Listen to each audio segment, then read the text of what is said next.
and welcome to the History of the Underappreciated, the second to last episode. The last one will actually be in November, funnily enough. See how we'll handle that one. It'll actually be a transitional one, I think. I don't know. I don't know what it has planned. Today we're going to be looking at the classic monsters of old. And if you've looked at the thumbnail, you might be wondering, well, why are we looking at Igor? Why are we looking at, well, the Hunchback? Notice I said the Hunchback. The Hunchback of Notre Dame. You know what? No, I'm flipping the script on you. Let's talk about Igor. Probably the most underappreciated of all of the old creatures and monsters of old. The, he's a hunchback, yes, and we could do the Hunchback of Notre Dame, but we could do that together with two movies, a Disney movie and a Universal movie. Let's go with somebody who actually is a little underappreciated. Everyone knows the monster, everyone knows Dr. Frankenstein, but not many people know the Hunchback. Well, somewhat. See, there's a fun little story. I have here a classic Universal Monsters collection. Now, there's not just a common misconception about, well, the movie itself. It wasn't Dr. Victor Frankenstein in the original movie. It was Dr. Henry Frankenstein. They switched the brothers' roles. And it wasn't Igor. No. That didn't happen until a couple years later. A couple movies later. No. This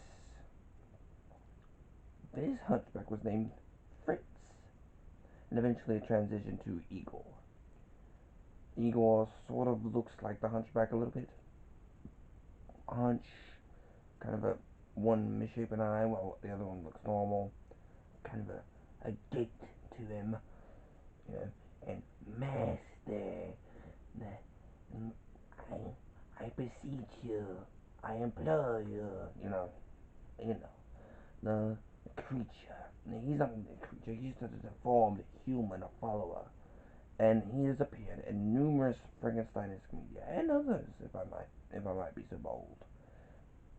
From everything from various Frankenstein media, including all the way up to Frankenweenie, even including one, to other stuff, like in Scooby-Doo ensemble movies, monsters galore with the classic Universal creatures.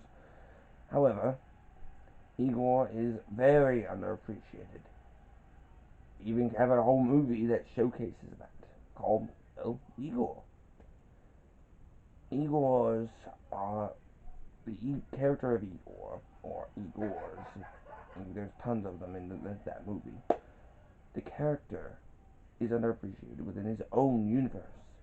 His main purpose in life is to serve his master, and to throw the switch. You all know the line. Igor, throw the switch. Voila. Classic. Didn't happen in the original film, but what are you gonna do? However, I figured I'd highlight Igor more than the Hunchback of Notre Dame. That could be paired up with, that could knock out two specific versions of the character simultaneously. Show both sides of Igor, but we'll get to him later. I mean, he does fall into this hunchback category within the humans in the Book of Monsters. There's more than you might think in the Book of Monsters. But Igors are very low class. Not very powerful, not very fast, not very bright either, most of the time. They usually are rank E.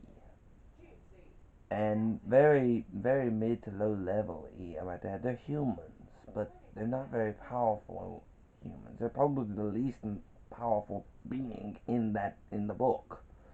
Sure, zom shuffle of zombies are not exactly hard, but they usually compensate for that by being in packs. You normally don't see more than less than five, and can range anywhere from 100 to thousands of the damn marauders. But Igor, it's only one. And a little spoiler alert: in the movie, Fritz, who is basically the prototype for Igor, gets killed by the monster. And that's, it's a common misconception, which we'll be getting into later on down the week. But yes, a classic universal creature just doesn't get a lot of love nowadays. You know? He's not really a creature so much, but Igor, really the only thing people know of this character is Igor, throw the switch. And it's kind of sad. So, yes, I figured I'd highlight this important, simple little creature. His power level, barely a rank E. Barely even classifies as a monster, I'm being honest. Um, Top of that, very, very low threat level at best. You could probably just let him roam around and let him do whatever the hell he wants. Out of a power level from 0 to 10, he's a 0.5. He's not very threatening of a character. So probably ignore him and go straight for the doctor, which is actually a little more of a legitimate threat, and take out that damn creature that they're making. Whatever creature they're making. You're a monster hunter, and you're going after the eagle, or you're screwing up. If you're going after the doctor and not the monster, you're screwing up. You're going to let that thing escape. So, don't, if you're going to ignore the three different beings in that room, don't go for the monster. Go for the doctor if you must. Before the monster can even rise from that stupid slab. But don't go after the eagle. The eagle will flee. Not only are they not very bright, but they're not very brave either. They'll flee. Hell, if you come barreling in, you can actually knock them over. Not very hard to do. Got a hunter on the back of you. Yeah. I'm not trying to be mean to the people with hunches. I'm sorry if I am, but Igor is Igor is not portrayed as a very, you know, hard character to take out. You know. So, with that being said, be sure to like, share, subscribe, ring the bell for notifications, and of course, go down to the comment section down below and let us know what you think of the character of Igor. Do you think he's a little more threatening? Have you seen the movie Igor? I'd like to know. We all would here at the den. However, I have been your host, Jade. You have been all wonderful little boys and ghouls, and I hope to see you guys in the next one. Goodbye.